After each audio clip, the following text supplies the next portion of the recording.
Non, très franchement, non, ils ne sont aucune illusion. Pour les plus optimistes, tout ça, c'est du cinéma. Pour les plus pessimistes, c'est une énième démonstration du cynisme des grandes puissances. Si la communauté internationale voulait stopper le conflit, elle y serait parvenue depuis déjà bien longtemps. L'embargo sur les armes n'est pas respecté. Notre pétrole attise les convoitises. Ça, ce sont les mots d'un Libyen qui résument bien le sentiment général. Cette conférence internationale n'est pas la première. Les précédentes n'ont strictement rien donné. Les Libyens s'en souviennent.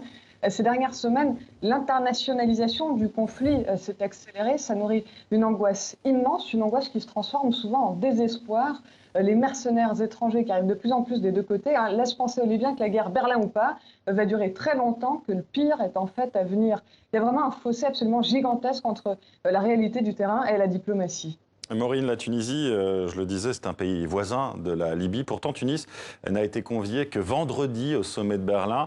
Le président tunisien a préféré ne pas s'y rendre et ce retard dans l'invitation a suscité de vives réactions dans le pays.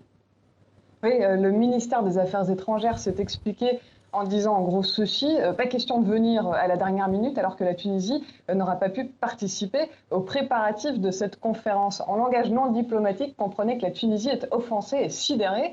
Ici, on se demande comment le pays qui partage 450 km de frontière avec la Libye n'a pas été invité dans les temps. Si le conflit dure, c'est la Tunisie qui en subira le plus les répercussions.